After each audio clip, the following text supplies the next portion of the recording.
Hey everyone, in this video I'll be showing you a build guide for the College of the Moon Bard in Baldur's Gate 3. This is part of the D&D Player's Handbook 2024 All-in-One Beyond mod by Yoonmoonsik. And the College of the Moon here, this is focused on kind of like a support class like the Druid, Life Cleric. It even has some roguish abilities mixed in. It's a really interesting subclass included in the Heroes of Faerun new campaign, which is set after the events of Baldur's Gate 3. Now with this subclass, we're going to start off as the Bard. This mod does make some other changes to the game, so I just want to give a quick heads up on that. Things like short rest don't give you health back. I've got a lot of questions about that. Use hit point die to actually recover your health now.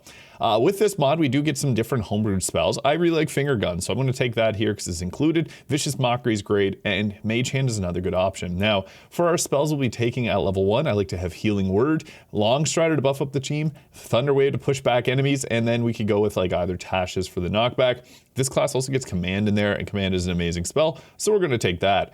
Also, you can pick your instrument. We're going with Violin here.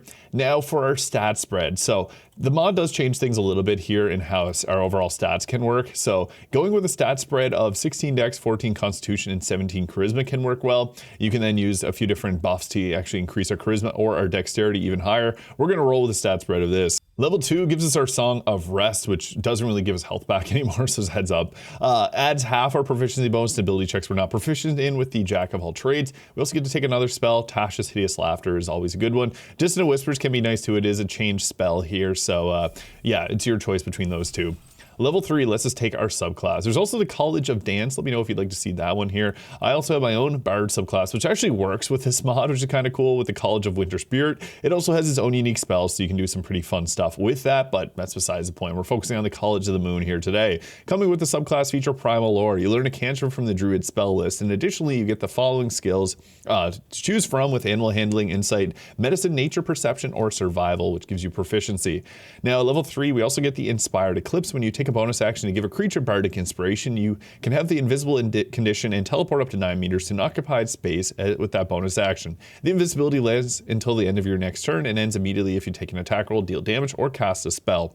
We also get Lunar Vitality. Once per turn when you restore hit points to a creature with a spell, you can expend a Bardic Inspiration, increase the amount of hit points restored to a number equal to the roll on the die. This also increases their movement speed by 3 meters. Kind of where I'm mentioning it's kind of like a Life Cleric in a sense, and a Druid, because you get all the choices of Druid spells. This even gives the Primal Savagery.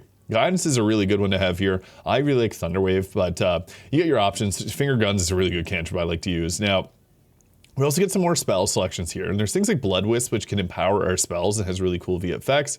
There's also Hold Person, one of the better spells in the game, and Spray of Cards, which is amazing because it'll blind targets in an area of effect. We like this, so we're going to roll with that. We also then get to take Persuasion. Proficiency, if you're the face of the party, it's going to be best. I'd recommend going with Persuasion and Deception, and then throwing in something like, I guess, Perception or Survival checks. And funny enough, if you fail a Survival check, use your shovel. You can still get it even if you failed the Survival check. It's a little pro tip there. Level 4 gives us another cantrip we can go with. If you're the face of the party, take Friends. I should have mentioned that earlier. Mage Hand, really good. You can drop a healing potion, free action to drop it, and then it can throw it for you, which is really nice. We'll get to take another spell here, and we'll take Hold Person, and Blood Wisp is another good choice. Now, for our feat, there's a few that actually, a lot of them changed.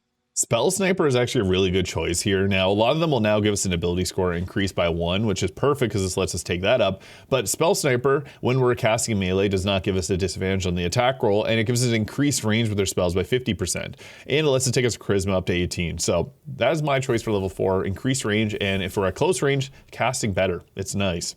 We also get our Bardic Inspiration back at short rest, and Font of Inspiration. You can expend a spell slot to regain 1 use of a Bardic Inspiration. You can do this without consuming an action, so you can do this in combat if you wanted that Bardic Inspiration by burning up your spell slots. Now, Glyph of Warding is one of the better spells here because this is like a short-range fireball type spell that we can use, and you can also put enemies to sleep if you're a half-elf or an elf, because you can't be put to sleep, but they can, so that's really nice. There's also some other spells that we could add into the mix there, but the Bard list isn't super in-depth. Now, level 6 gives us Moonbeam here, so we get the Blessing of Moonlight. You'll always have it prepared. And when you concentrate on, you can heal a creature of your choice you can see within 18 meters, allowing them to regain 2d4 hit points once per turn. So, pretty cool. If you hold the concentration, you then get extra bonuses. And to be minded that Moonbeam should be upcast for a little bit extra damage because it's quite low at level 6. We also get to take another spell here. I like Plant Growth for non-concentration crowd control. Mass Healing Word is added to the spell list too, which is really nice, so we could add in that. There's also things like Blood Wisp, which are pretty good, but Massively Word actually got a buff and now does a 2d8 of healing, so we're going to go with that just to give ourselves a little more sustain for the team, as we're kind of like a healer hybrid class. Now, level 4 spells, Confusion and Greater Invisibility are my choices, and I think Greater Invisibility fits the theming of this very well. As at Moon Knight, you're hidden, so that can work. We'll also at level 8 then take our Confusion spell. Alternatively, Plant Growth for concentration-free crowd control, because pretty much every spell now in this game is a concentration with this mod, so just a heads up on that. Now for our next feat at level 8, I'd recommend going with Charisma increase here, but alternatively, the Warcaster feat lets you use any cantrip at a creature moving out of range, which is nice. And this will give us advantage on saving throws to maintain concentration on a spell. And this is important because the Amulet of Greater Health no longer will do that for us, but I'm going with the Charisma increase to give ourselves better spellcasting because we are a spellcaster. Level 9, we're getting close to a big power spike, folks. We're going to take Hold Monster. That's an amazing spell. It's really good in Act 3. Now, Magical Secrets gets a bit of a change here, and you're going to see. I guess we can take Thunderclap for a cantrip, and for the spell, Planar Binding, nothing, or Dominate Person. Doesn't really matter too much there. We're not going to use those too much. You can see here, we now get access to whatever spell that we'd like. Now, what's great about that is it also includes all the new spells like Summon Dragon, which is pretty cool. And my personal preference, Steel Wind Strike. This spell is insanely strong. It does a 6d10 of force damage to 5 targets, and you do an attack roll against each of them. We also get Bigsby's Hand, which is really fun. Red Luthum's Psychic Lance to incapacitate a target. You can even take Shield to give yourself some extra defense. And it adds in all the cantrips here. We're not going to take them, but I like to go with the option of taking Steel Wind Strike and then going up here, Counterspell being another fantastic spell. I personally like to always have Counterspell on my characters if you can, just because of how powerful it is. But you could also throw in like Cone of Cold if you wanted to, and Spirit Guardians. Never a bad choice, but that's kind of overplayed. You could even throw in things like Flame Strike now, but I think the best is Steel Wind Strike and Counterspell, so that's what we'll take, but personal preference there. And don't worry, we actually get to take more. We're going to take our skill proficiencies in Performance and Intimidation to round out our Charisma skills. Magical Secrets. Yeah, that's right. The Bard gets a big power spike because they now get level 6 Magical Secrets. And yes, that does mean you can take things like Wall of Ice and Odaluk's Freezing Sphere and Chain Lightning, making the Bard much more versatile now. And they also get things like Globe of Invulnerability. And that's not all, folks. We get another one. We can also take Phantom Steed here to ride our mount. There's so many great spells, even like Danse Macabre, but I think the best choice to get at this level would be either Odaluk's Freezing Sphere or Chain Lightning. And I'm a big fan of Odaluk's just because it creates a crowd control for us. You can choose whatever spell you like, though, if you don't like that one. Level 12 gives us our Moon's subclass feature, the Eventide Splendor, which is normally from level 14. When you use Inspired Eclipse, the creature who received the Bardic Inspiration die can receive the benefits of Inspired Eclipse. And then you can also do our little healing of the 2d4 Lunar Vitality without expending our Bardic Inspiration.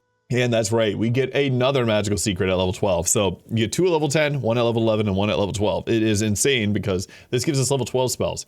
Guardian Spirit Guardian is really nice. I think the best spell here is probably Planar Ally. What's funny about this is it doesn't end up requiring concentration like some of the other concentration summon spells like Spiritual Weapon. So this can be a nice one. Also, Create Undead can be useful if you like that, but there's a ring that can give you it.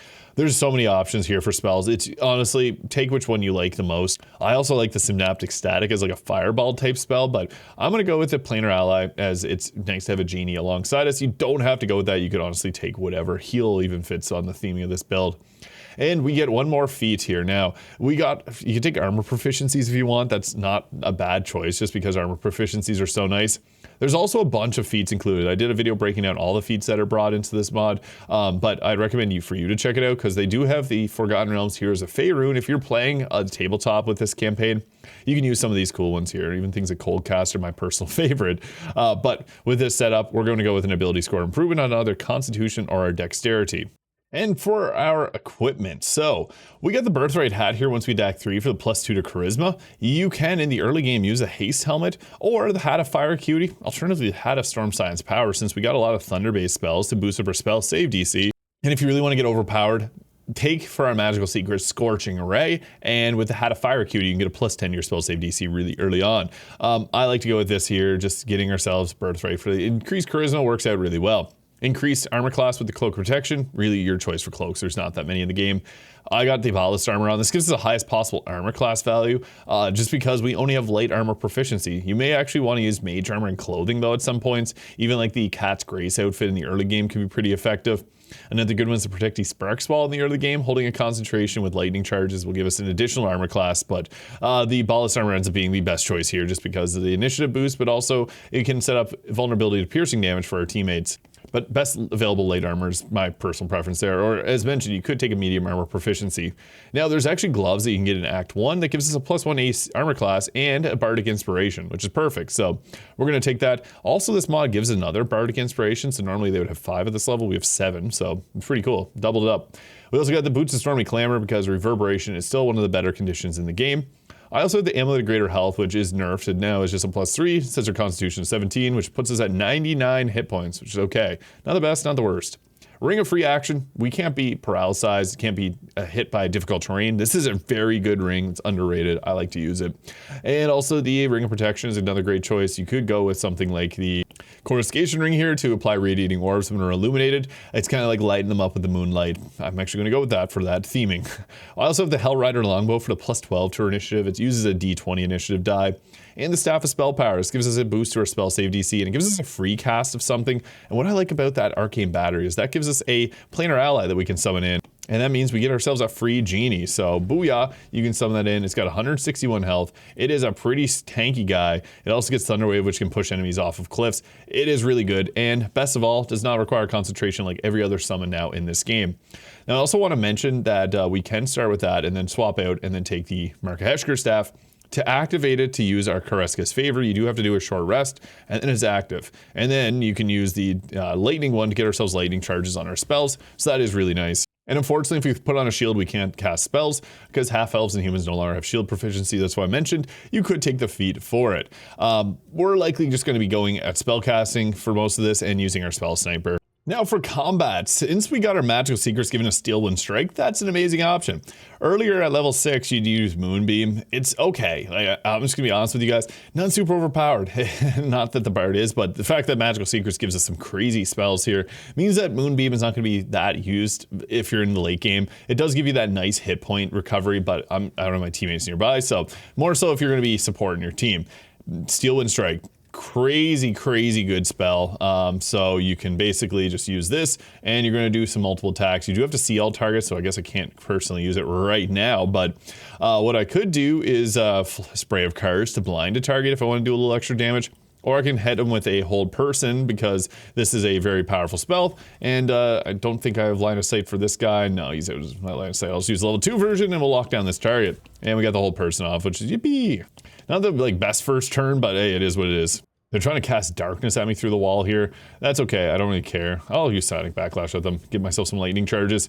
So yeah, she put up the concentration of darkness for whatever reason. She thought that was a good idea because I can just walk out of it and they're kind of left sitting there. So reverberation, love it. That's the boot. We have the Aura of Murder from the outfit there, which is just continually applying that onto the enemies. So yeah, don't have perfect line of sight here, but I'm still going to use Steel Wind Strike on both these targets here. It is extremely powerful.